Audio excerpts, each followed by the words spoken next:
know, I would also like to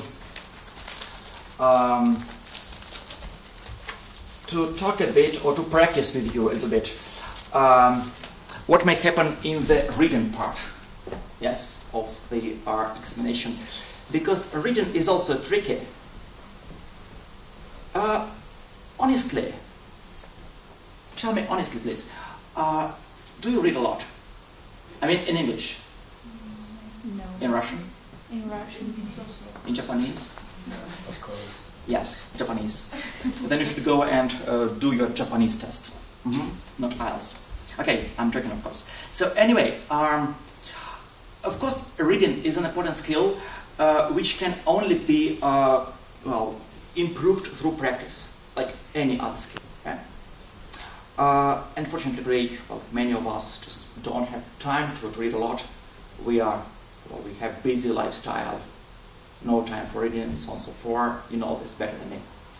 So again, so it means that what you should be good at is developing the skills which may be useful for you when answering the tests which are on the question, or when you are doing the reading task. Okay, what should you do now?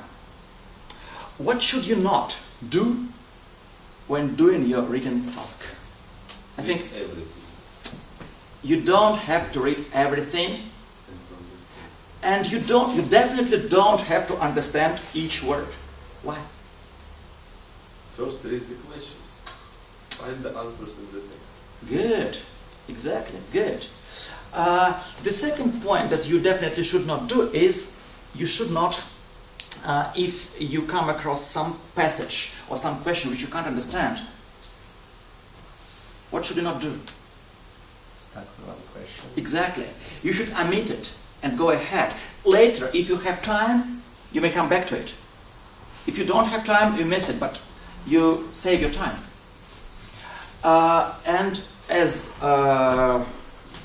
excuse me again, I have bad memory for your name. As Nikolai rightly said, we start with reading questions. We need to understand what kind of information we need to look for in the text. Okay? There may be different formats, different ways in which the task may be presented. Yeah?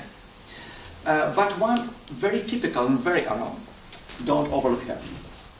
That's a secret. So, again, one very typical, very important, very common task is, true, false, not given. You know what it means, yeah? Well, you have some idea, you have to compare it with the text, and you say if it is true, if it is false, or if we don't have enough information to say if it's true or false. You know what you say. Good.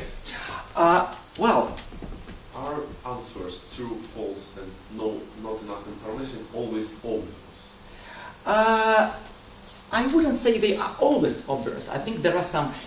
The most tricky choice is between false and not given. Because if it is true, you know it's true. Mr. Pitkin is the best actor in the world. He's the best actor, yeah. You may not be so sure about choosing between false and not given. So to be not given, to be false, well, it is required that the information in the text is directly contrary to what you have in your sentence. Yeah. Okay, we shall do some practice later with this, just in a few minutes. Yeah.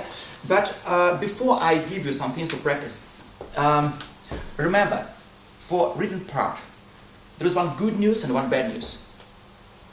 What's the good news? We will pass it. Yes, this is the final good news. Okay, I mean, the good news is that, to make it easier for you, the order of the questions which is given for each text, is always the same as the order in which the information, you are happy to hear that. Yes. Is it the parts of files? Oh, yes. In fact, what I'm going to give you is a compilation of a few resources which we use and we are using for IELTS preparation. So this is a compilation, a part of one course, which is an IELTS course, and this is one of the resources we are using here. Yes, I think it's not. It might have been used in the exam now. It's not, but it is part of the IELTS course, of one of the IELTS courses we are using here.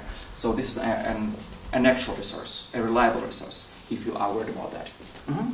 So again, and this is very good news, because if you have ideas like 1, 2, 3, 4, 5, yeah, it means that in the text, the information you need to look for is exactly in the same order, yeah? Like if you are looking for something which is number 1, it must be somewhere at the beginning. If you're looking for something which is number 2, it must be somewhere just after that, yeah? If you're looking for something which is number 3, it must be somewhere between number 4 and number 4 and number 2, yeah? So that's it. And this is good news.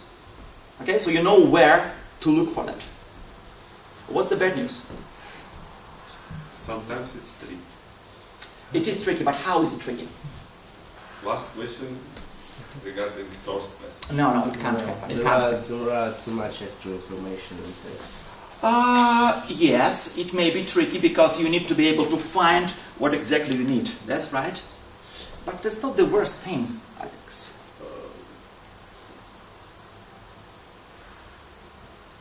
The worst thing is that it is quite possible, and it is what normally happens, is that the way the idea is expressed in your... It's very similar to information, but it isn't correctly... It is expressed in another way. Yeah.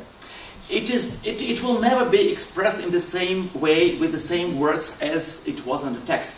And vice versa, if you see the same phrase, or the same word, or the same term, or the same expression here, the same as it was here, it is quite likely that this is a trap, yeah? And there is some difference, and it is false. So you should feel alert, yeah? Like it is a signal which shows that something must be wrong here. So what you should be able to do is to be not to get tied to the words themselves, yeah, but to see the idea, and to be able to recognize this idea if it is expressed in other words, using synonyms, using antonyms, using opposites, yeah, using some other ways of expressing the same idea. That's it.